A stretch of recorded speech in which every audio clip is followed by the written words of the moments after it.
नमः शिवाय। नमस्कार दोस्तों, मैं भाविनी मिश्रा अपने चैनल में आप सभी का एक बार फिर से स्वागत करती हूँ। हरियाली तीज का व्रत आने वाला है, तो हरियाली तीज का जो व्रत है वो 7 अगस्त को रखा जाएगा। तो इस वीडियो में मैं हरियाली तीज की संपूर्ण व्रत कथा शेयर करूँगी। जब भी आप पूजा करें हरियाली तीज की, तो आरती से पहले यह कथा सुनना बहुत ही ज़रूरी होता है। अखंड सौभाग्य की प्राप्ति होती है, ऐसा माना जाता है। तो जब भी कथा सुने हाथ में पुष्प और अक्षत ज़रूर ले लें और कथा शुरू करें। तो आइए जानते हैं हरियाली तीज की व्रत कथा। आइए सुनते हैं। तो प्रेम से बोलिए ओम नमः शिवाय। भगवान शिव ने पार्वती जी को उनके पूर्व जन्म के बारे में याद दिलाने के लिए यह कथा सुनाई थी। हरियाली तीज व्रत की जो कथा है वो इस प्रकार से है।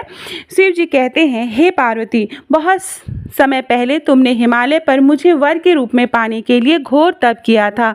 इस दौरान तुमने अन्न जल त्याग कर सूखे पत्ते चबा कर दिन व्यतीत किए थे। किसी भी मौसम की परवाह किए बिना तुम निरंतर तप कर रही थी।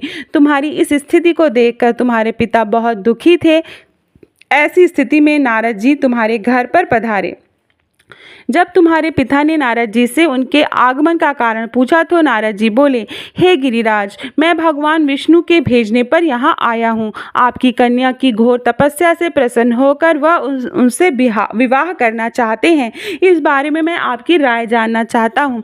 नारद जी की बात सुनकर पर्वतराज अति प्रसन्नता के साथ बोले, हे नारद जी, यदि स्वयं भगवान विष्णु मेरी कन्या से विवाह करना चाहते हैं तो इससे बड़ी कोई बात नहीं हो सकती। मैं इस विवाह के लिए तैयार हूँ।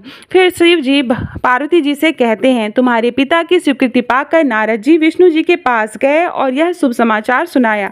लेकिन जब तुम्हें इस विवाह के बारे में पता चला तो तुम्हें बहुत दुख हुआ।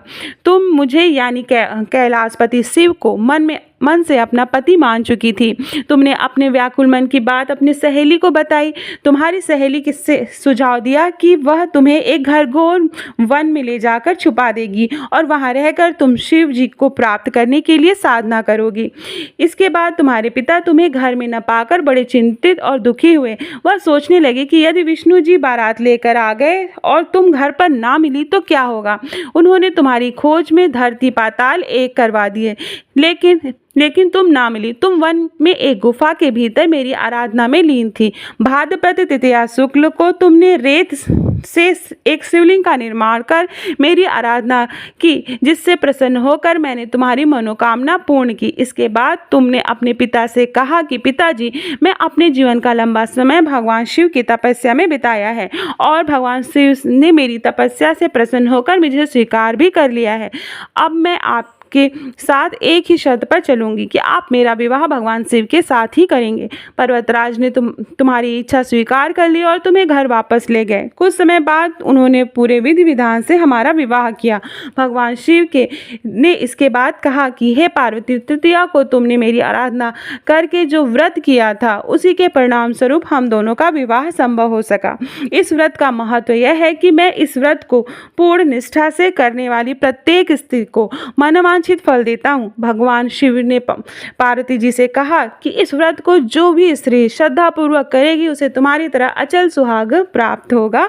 तो ये थी हरियाली तीज की व्रत कथा। जो आपने अक्षत और पुष्प लिया है वो भगवान को अर्पित कर लीजिए, माँ पार्वती को अर्पित कर लीजिए और माँ पार्वती को जो भी आपने श्रृंगार का सामान खरीदा है माँ पार्वती को चढ़ाइए। और जब भी पूजा समाप्त हो जाए तो उसके बाद प्रसाद के रूप में आप बिंदी, सिंदूर और हाथ में चूड़ी और सुहाग ज़रूर लें।